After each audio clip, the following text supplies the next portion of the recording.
Hey everyone, this is Jeremiah Warren, and today I'm going to talk through the process of directing the Ugmonk Kickstarter video. The original goal for this project was $18,000, which wasn't actually how much we wanted to raise. Jeff wanted to get more than that, but he kind of set a minimum of I need to at least raise this amount. And we not only raised that amount, but we raised almost $440,000 more than what the original goal was. So, and I'm really proud of this. Jeff's product is really fantastic, and it was so wonderful to see the response that it got. Jeff's been making things for so long, and this was his biggest product launch, and also the one that he had spent most of his time and money on. Jeff had spent over 3 years working on this, and I was like a very small portion of this whole project, but I invested a lot of my time as well, and it was really exciting to see this take off and people respond so positively to it. And yeah, so let's jump into this.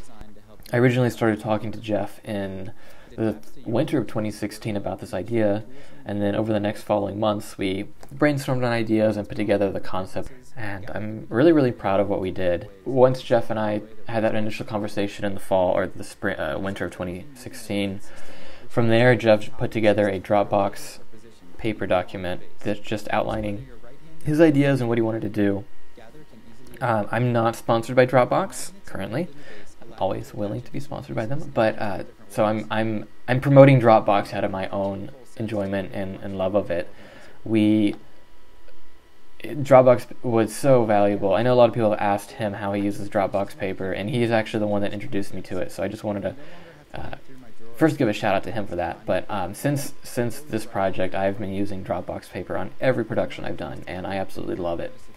So I'm going to show you the document that we used. It's changed a little bit since we started because he would just keep adding to it for each step of the process.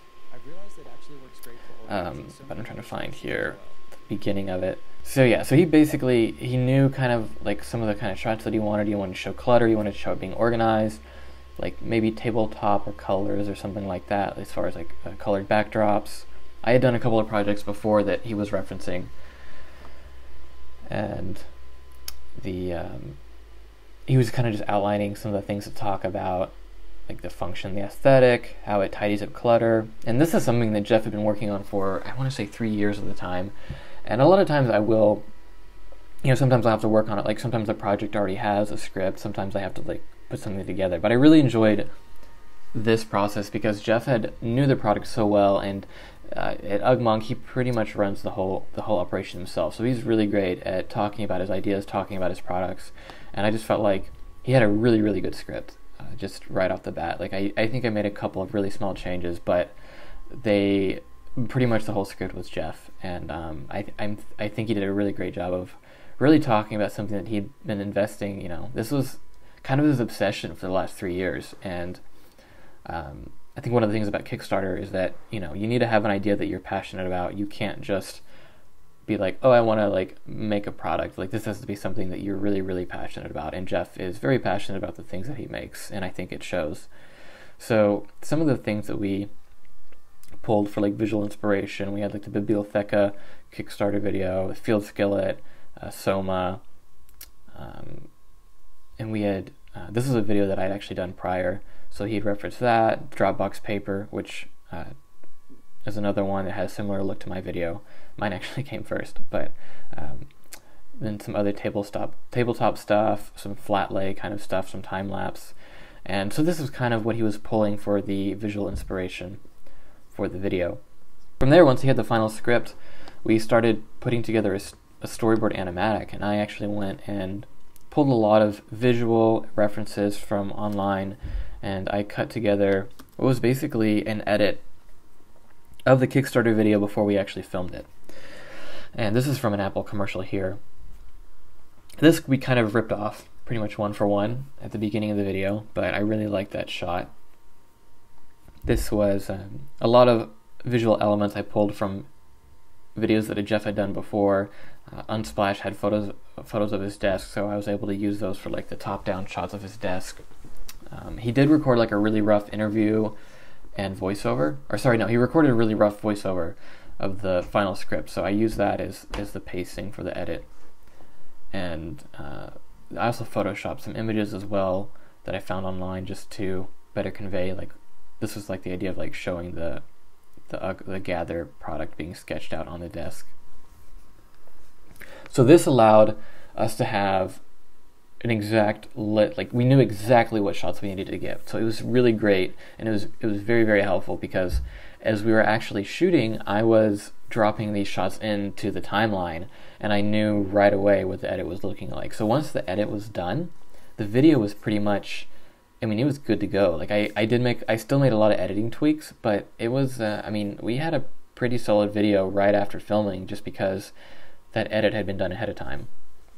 So we filmed this video in Nashville, Tennessee, and Jeff is from Pennsylvania, but we decided to come to Nashville because I knew a lot of people in Nashville. I had connections to studios and stuff like that, and it was going to be less expensive to film there. So we planned on shooting, I think it was like 1.5 days in the studio, and then a half day at my house, just for like the in-home product use.